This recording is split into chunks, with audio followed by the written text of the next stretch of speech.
मुळा धरणातून आवर्तन सोडण्यात यावं यासह अन्य मागण्यांसाठी नेवासा येथे माजी आमदार गडाख पांडुरंग अभंग विठ्ठलराव लंघे यांच्या नेतृत्वाखाली घोडेगाव येथे नगर औरंगाबाद महामार्गावर रास्ता रोको आंदोलन करण्यात आलं। यावेळी कार्यकारी अभियंता आनंद वडार, पोलीस उपअधीक्षक दत्तात्रय कांबळे, तहसीलदार हेमा बडे यांनी गडाख यांच्याशी चर्चा करून आपल्या भावना शासनापर्यंत कळवण्याचं आश्वासन दिलं। त्यावर गडाख यांनी लेखी आश्वासन मिळाल्याशिवाय जाणार नाही असं सांगितलं। आंदोलक हटत नसल्याचं पाहून काही वेळानंतर गडाखांसह लंघे, सुनील गडाख, नानासाहेब तुवर, भाऊसाहेब मोठे, भरत बेल्हेकर यांना अटक करण्यात आली। शंकरराव गडाख यांनी यावेळी लोकप्रतिनिधींवर जोरदार टीका केली। जिल्ह्यातील अन्य धरणातून पाणी सोडलं जात आहे, पण मुळाचं पाणी मुद्दामहून सोडलं जात नसल्याचा आरोप त्यांनी केला। मी आमदार असताना असं कधीही वागलो नसल्याचं ते म्हणाले। मला या प्रश्नाचं राजकारण करायचं नसून पाण्यासाठी लढा देणार असल्याचं स्पष्ट केलं।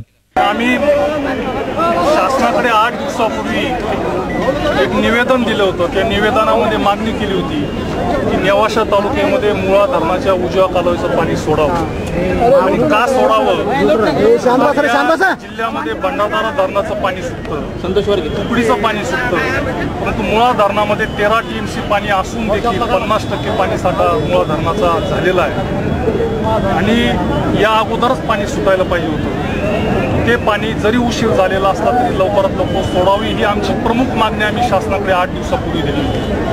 परंतु 8 दिवसामध्ये शासनाने त्या मागणीकडे दुर्लक्ष केलं आणि म्हणून आज आम्हाला नाईलाजास्तव रस्त्यावरती उतरावं लागलं। रस्त्यावरती उतरलो आम्ही, सगळे तालुक्यातले शेतकरी जमा झाले आणि त्यांची तेवढीच एक मागणी होती की लवकरात लवकर मुळा उजव्या कालव्याला पाणी सोडावं। परंतु आज देखील अजूनही शासनाने ती मागणी आमची नाकारलेली असल्यामुळे लोकांच्या भावना तशा फार तीव्र आहेत। कारण उभी पिकं जळायला लागली आणि बाकीच्या धरणाचं पाणी सुटत असताना केवळ मुळा धरणाचं पाणी का बरं सोडलं जात नाही म्हणून लोकांच्या तीव्र भावना आहेत। रस्ता रोको झालाय, 3 ते 4 तास रस्ता रोको झालाय। शासनाने पाणी सोडण्याऐवजी उलट आमच्यावरती अटकेची कारवाई केलेली आहे।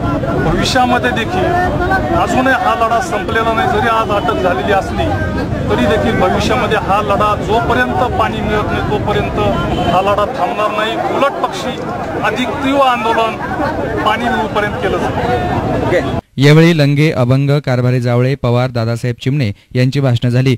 दरम्यान गडाखांसह अन्य 6 जणांना न्यायालयात हजर केला असता त्या सर्वांनी जामीन नाकारला। त्यामुळे न्यायालयानं 7 सप्टेंबरपर्यंत न्यायालयीन कोठडी सुनावली असून या सर्वांना नेवासा कारागृहात ठेवण्यात आले। Camera person Ram Chavan, S9 media, Nevasa.